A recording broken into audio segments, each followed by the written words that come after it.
So let's fire up our logs. So now I want to add a file node, except for my sphere. And I want to use my hip directory, which is our project file. And I have an export folder there and a logs.obj file. Yeah, it's great. A huge logs over here. They was imported from the 3ds Max, so they have a huge size, like 25 meters. That's too much. Let's go in transform node. Make them a bit smaller. I know, like 0.05. So now like a meter. It should be fine. I don't want to have very large logs, but I can create it even smaller. But I want to create a nice, artistic fire. We sometimes call this fire artistic because, well, sometimes we have a task create just fire like in reference. So very simple fire, like in I don't know, like in Firelogs, like in Campfire. But sometimes we need to create an artistic fire. It means that it should look very interesting. It's fire, some mystic fire can be, or some large scale fire with many different leaks, flames, with nice gradient between the higher and lower temperature. So that's why I don't want to create a very small logs and create something like a, I don't know, candle fire. So what I want to do else, I want to use my Pyro source, but before I do this, I will create the points using the scatter node. So I like using scatter nodes because using the using the scatter without relaxing iterations, we have some more random point position. Inside of our Pyro source, we have the particle separations, and this operation allows us to define the distance between the particles.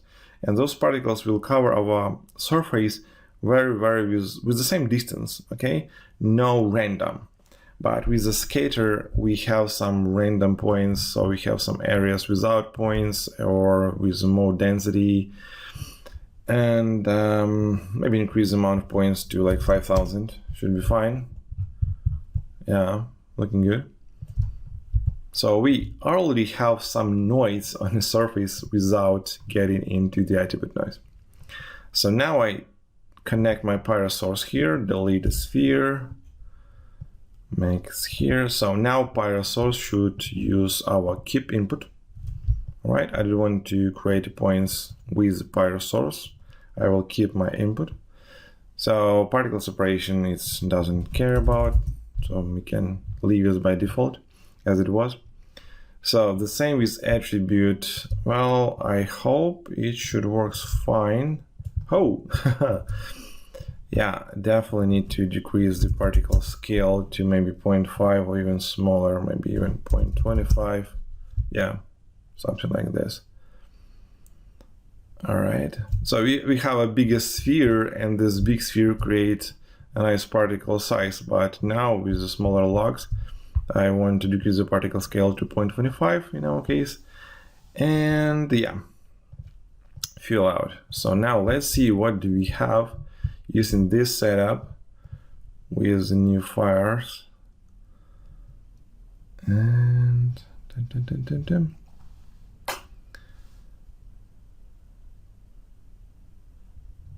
now it's simulating a little bit slowly. A little bit slowly.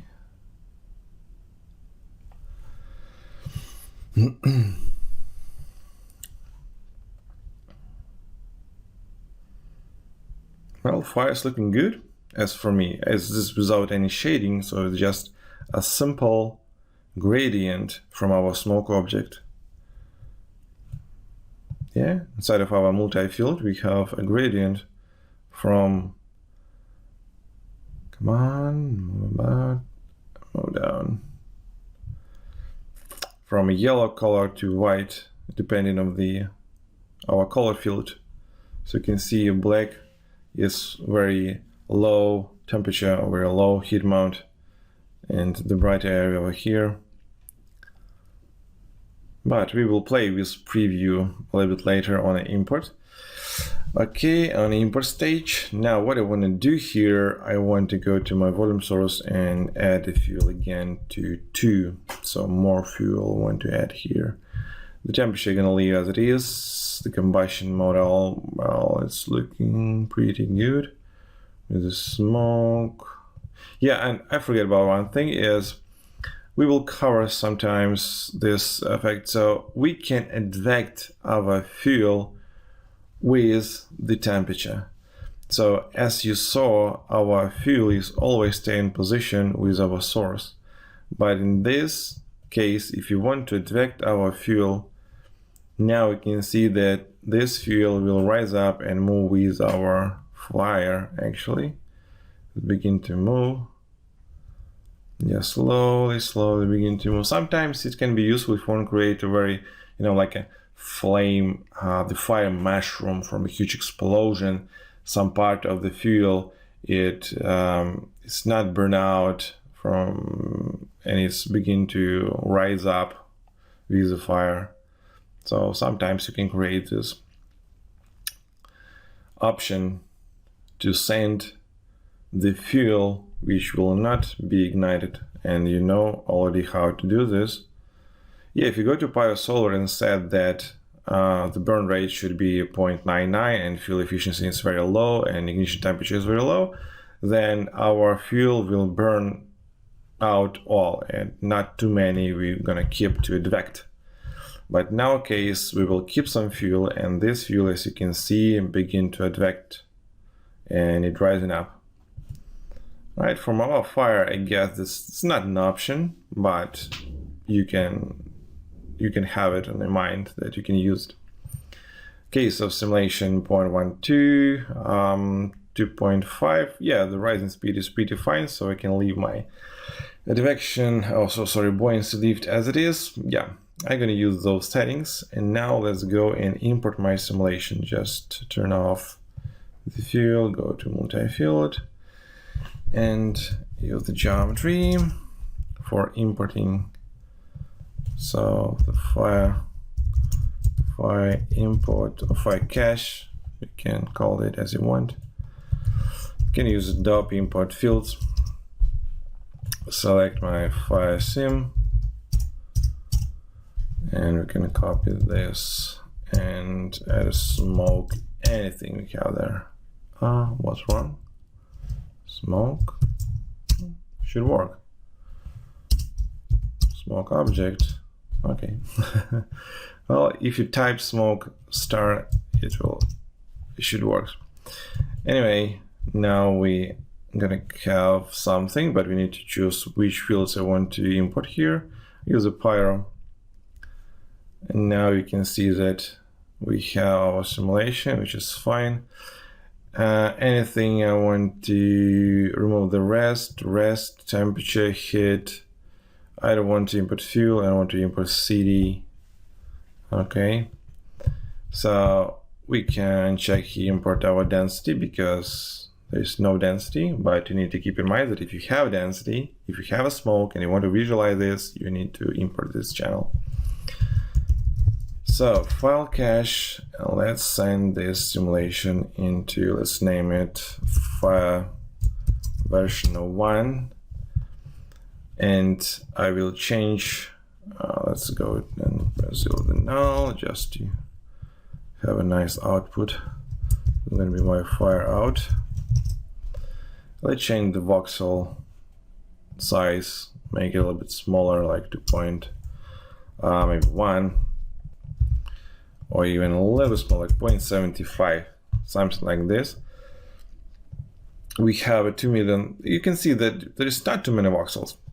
In this container, we have just 2 million voxels, and yeah, another thing I want to see is our container size, which is a little bit smaller than it should be.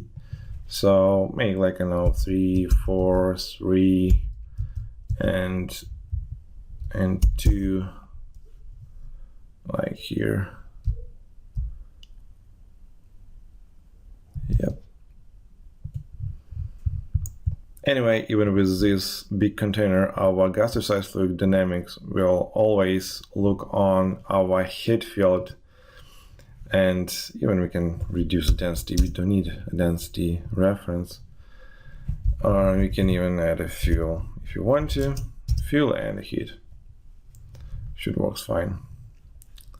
And even can enable clamp to maximum, because in our case I think that our flame will not rise up too high. All right, and disable that, go to file remote, and let's save our cache.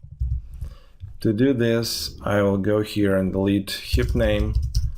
I don't like to use a heap name in my file cache, as I already said, because I will change my each day when I work with my project, I change my version to version 2, 3, 4, and each time I need to understand that my version 2 will not load up my cache from version 1. So I just call this file version 1, $s, $f, BGUSC, load from disk if you want to see this theme, and I will save it on the background.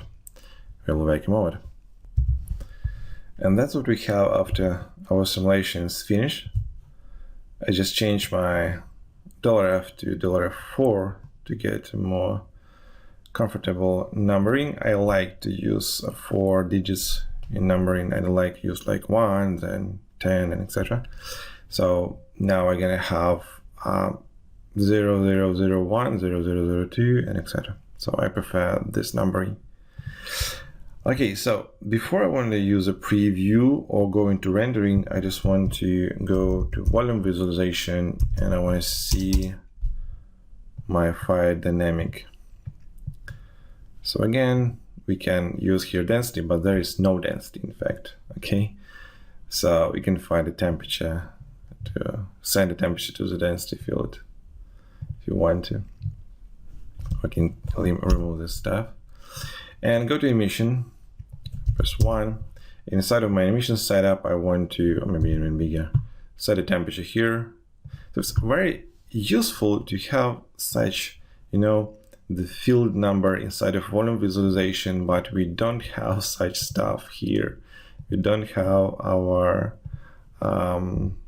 fields here. So always you need to type, or if you can load preset, or manually type each time temperature, heat, and all this stuff. So there's temperature. Here I want to add a heat field, and we can play with an emission color. You can see that it's very there's no color in fact, it's black to white. I want to add some color in that.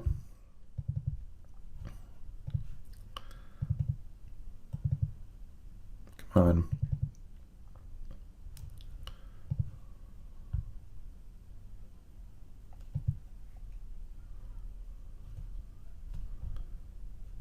Something like this.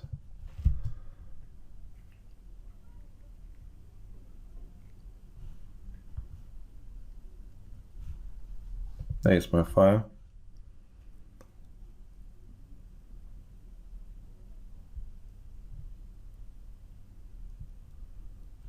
No, I don't know where's my. So if you remove this, you can see it disappears, but there is no density.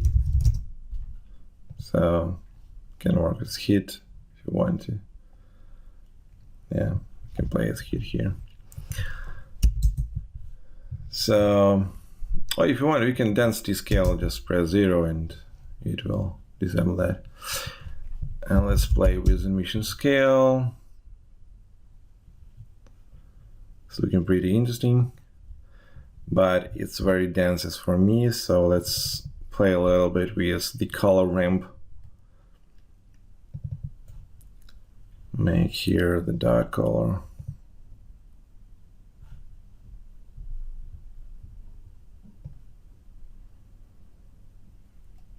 Get some right here.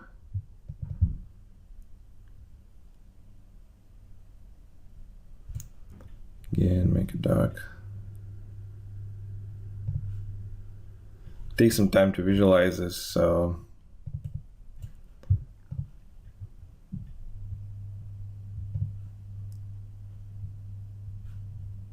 Come on.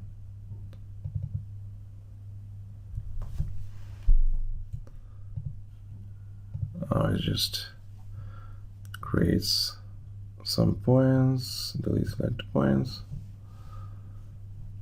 Yeah, just make more. So now you can see what is the color ramp. It's a heat field. So now this area is our end of the flames, and this area is our start flame. So this area is over here, and those upper areas is over there. So you can move these points to create more interesting transition between the different temperatures.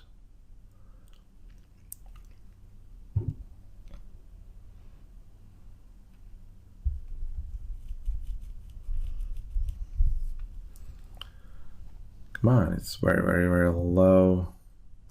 And just go to the fast frame and make some changes here.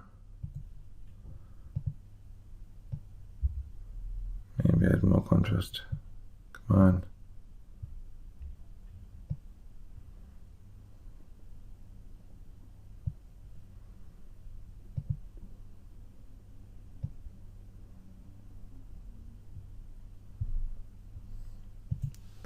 Something like that, and let's go inside a preview. I just want to add more reddish color here. So, yeah. And add it to for emission scale. And let's make a preview. I want to add some camera. So create a camera from this view. Lock camera.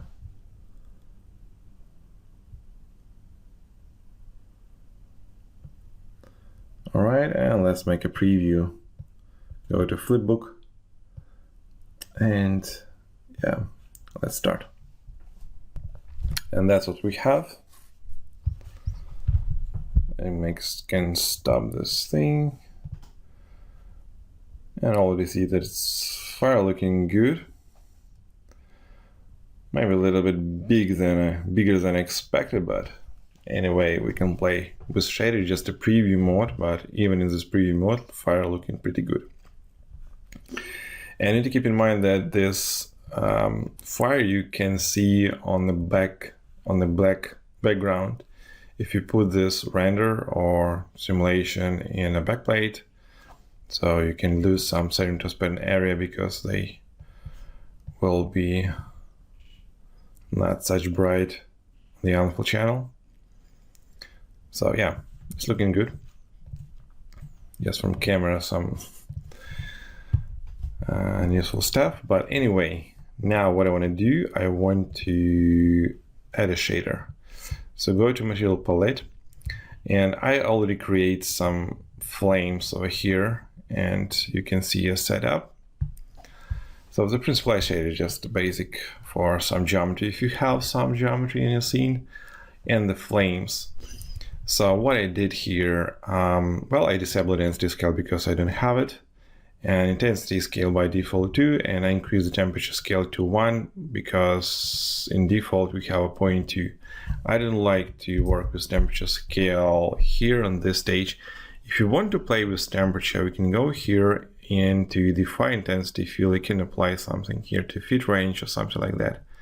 So with the fire intensity field, we have the temperature field, and with the fire temperature field, we have a heat field, as we did for our visualization mode.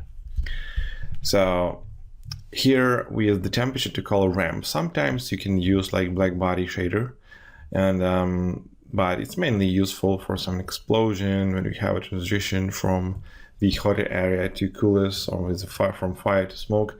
In our case, all what I want to do is just add some gradient.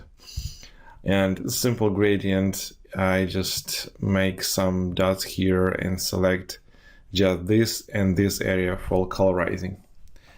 And this area a little bit more reddish, so just like 1 and 0.84, 0.94 and 0.266. So this area is a little bit more green color in this. So just to have a little bit difference.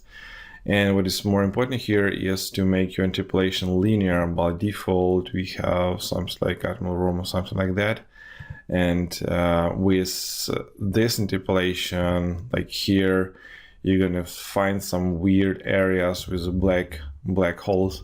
So you need to set all your points here on your ramp, on your color ramp, to set a linear interpolation.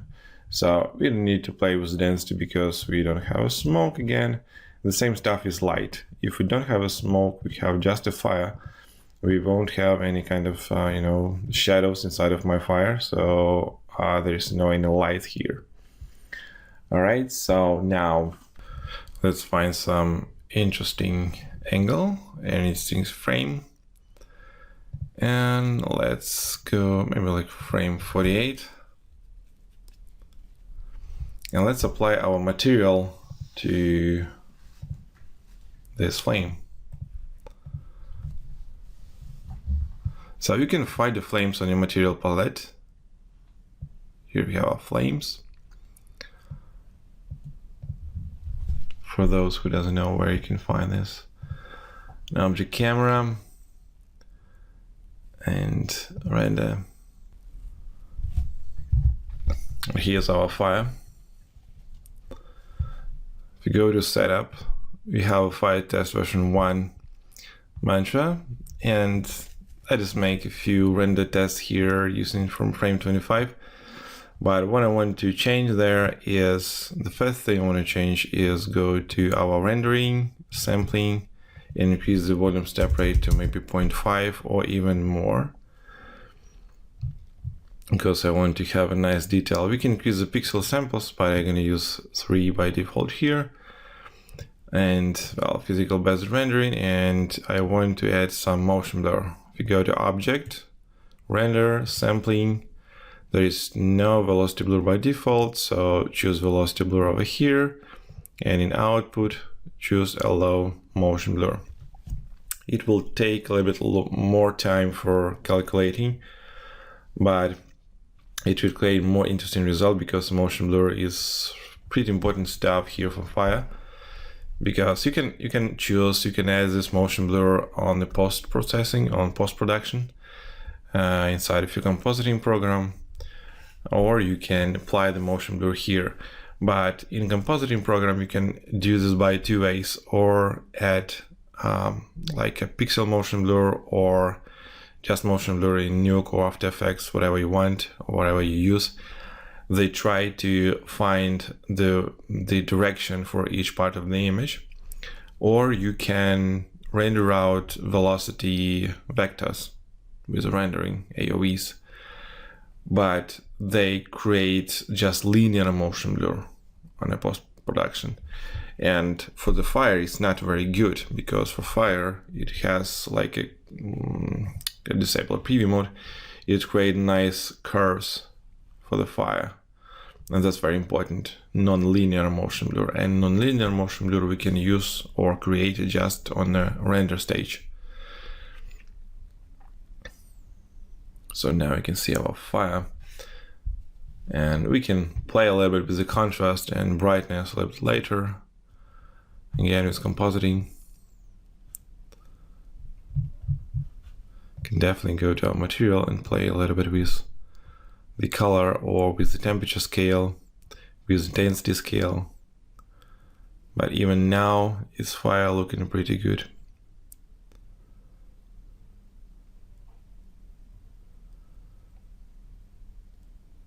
So it's not too difficult to create fire just on one object. Like we did, we have a lux and create just fire.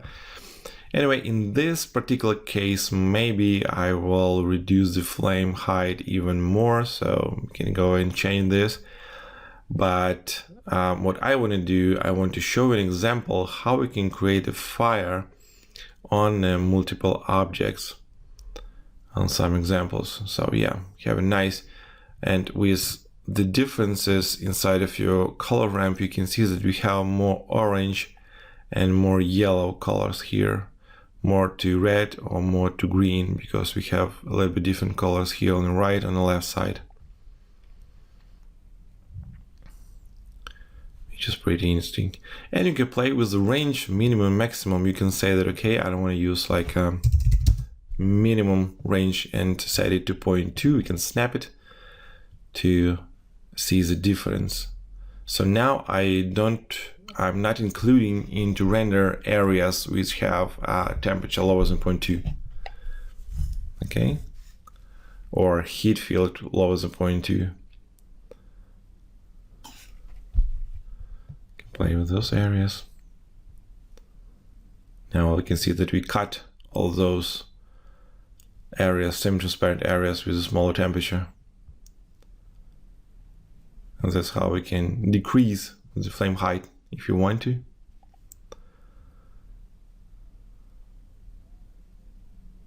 The same stuff here. Sometimes you want to create a very low dense area near the source to avoid any pixelization, so you can play with the maximum area here. So you set here this and this level. So this 0.2 point is over here and this 1 point is over here. So you define the temperature area, the range between 0.2 and 0.1, and then inside of this range you add a color gradient. So what is the point? So yeah, maybe this is even a little bit better. Sure was fine. Anyway, you can disable motion blur and play with those settings as much as you want, because motion blur creates a nice result, but it's take a little bit more time. So you can apply motion blur just on the final render. But in this area, it's looking pretty good. Yeah, definitely fine. You can play with intensity, maybe there's more intense fire here on this area. So we can do this, and we can choose a preview and maybe disable the motion blur.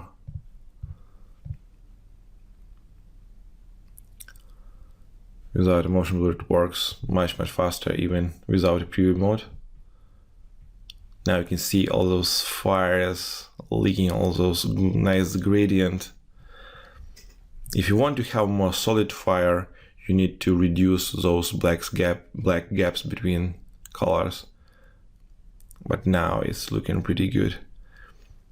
In many scenes, when you have the fire moved on camera, like in some, I don't know, cars or something like that, it's looking at camera, or it's moving on the floor, or it's moving on a roof,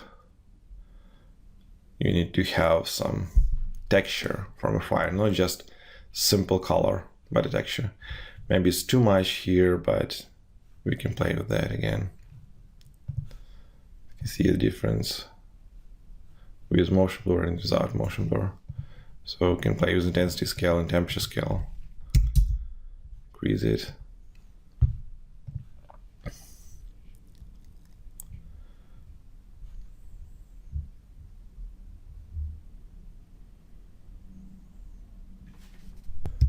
So now with temperature scale to be reduce a little bit of this thing, so we can go here and play, maybe fit the range.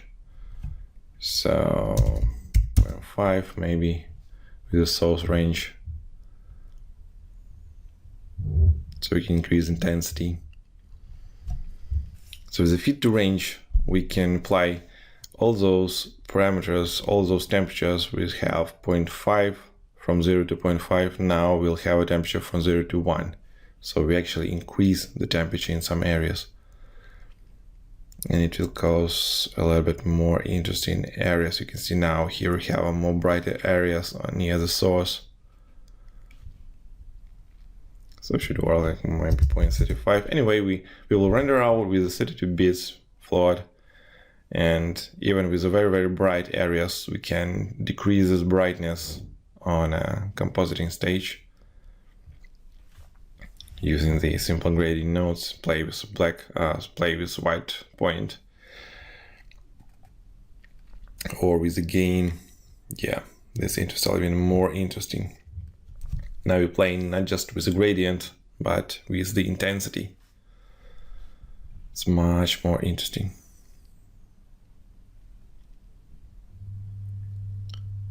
So yeah, it's looking good.